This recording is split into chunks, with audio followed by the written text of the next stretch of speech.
Hey guys, I'm Alessio and this is my cinema, and today I'm gonna talk about Schindler's List.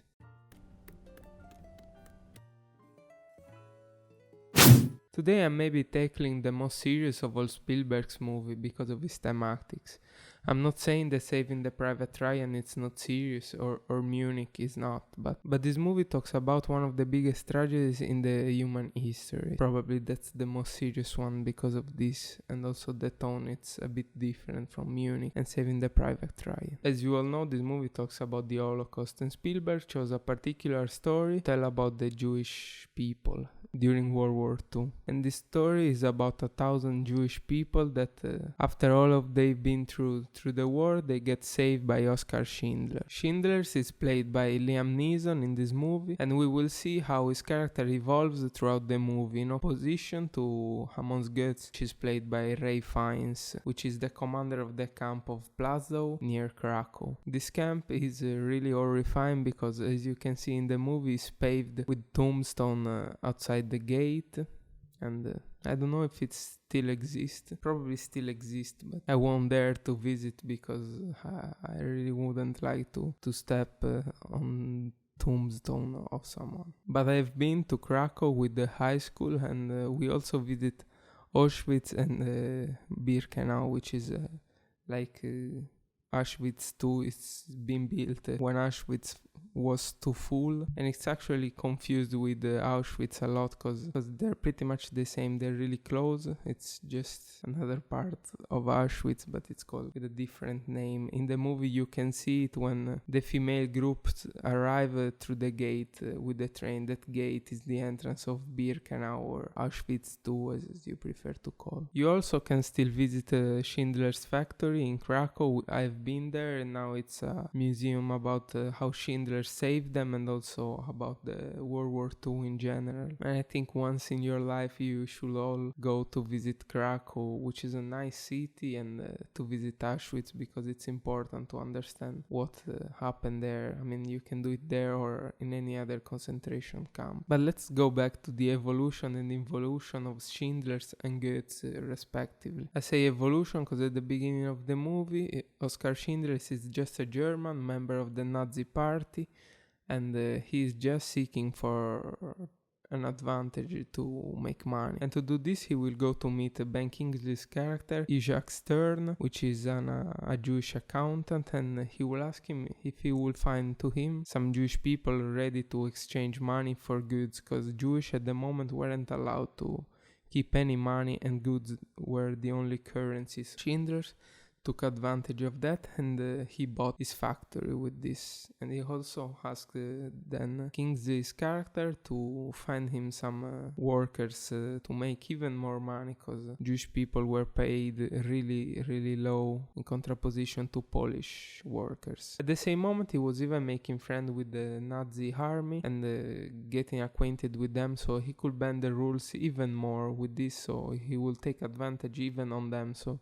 as you can see, maybe he wasn't a so good Nazi as well. He was just a cunning man that saw the opportunity to make money out of this situation. Probably not a so good person, but also not as bad as he might have been. His character will start changing and evolve when Isaac Stern gets captured for the first time. He will save him, mostly at first because he is the manager of the factory. He runs everything and he knows how to do it, because Schindler's just put the face, as he says. And they also spend a lot of time, which will make them start an unusual friendship thanks to the work, which will let Schindler's evolve even more through the movie. Especially when all the Jewish worker and also Isaac Stern will get captured and brought to the Plazow camp, where Stern will not have a so bad treatment because he will still do jobs for the Nazis. And because of this, Schindler's will start going to the Plazow camp pretty much every day, because he's now trying to get back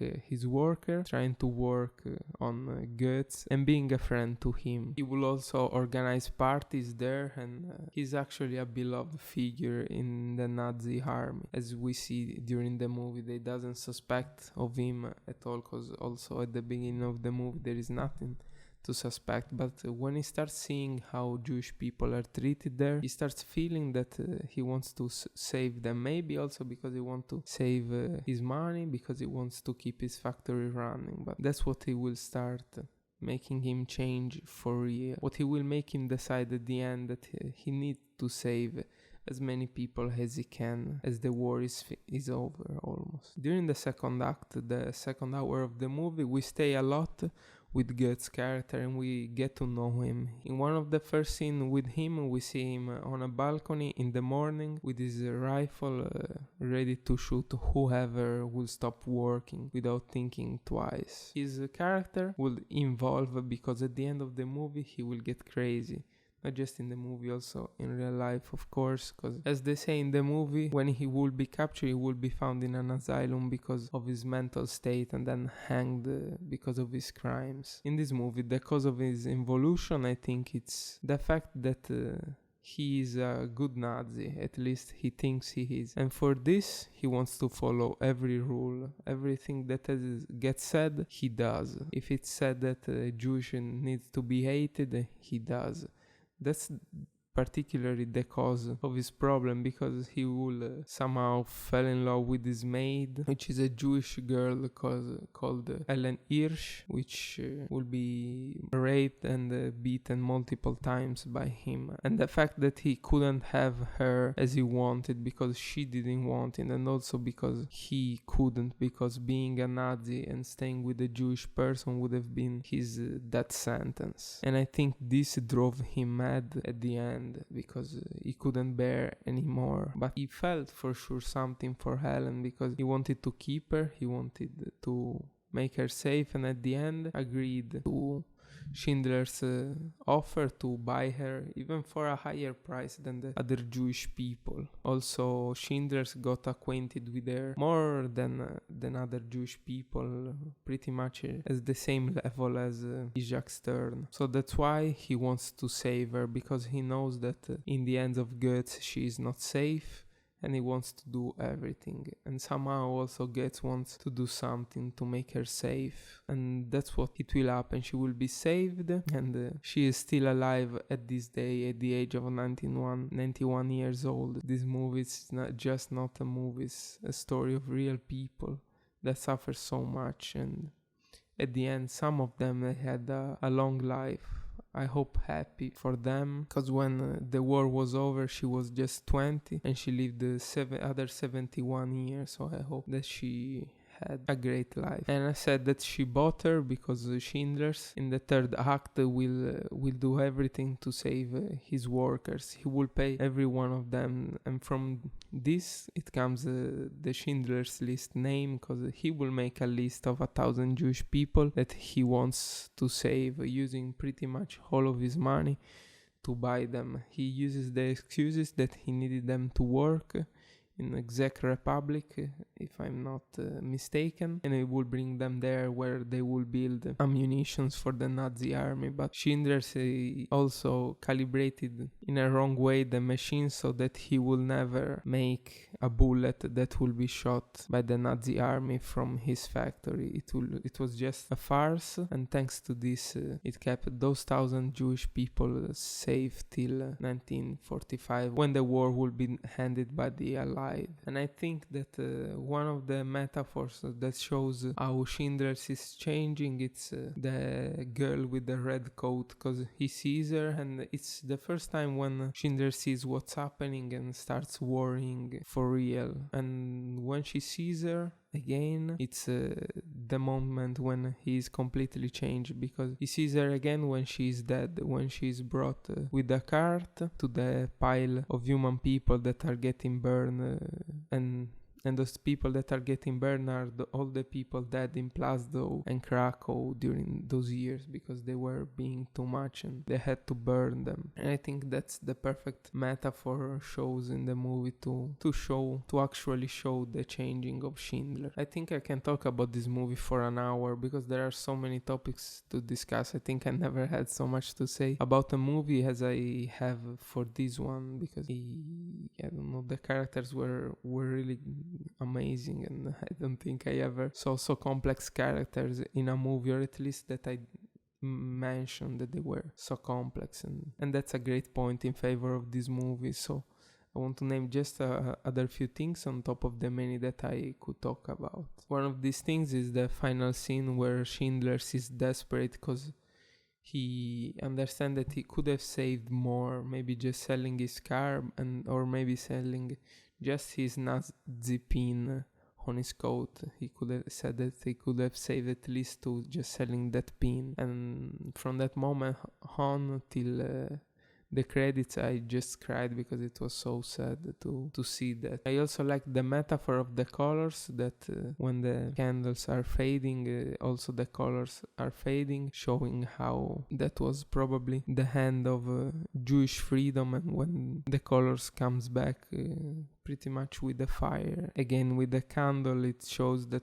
the Jewish people can be free again after 6 or more years of hell. And of course the only color that we see in the movie, it's the red coat of the girl, just probably to make people notice in a easier way the metaphor that Schindler's was changing. I want to also mention John Williams and Kaminsky's work, which they work lots of time with Spielberg.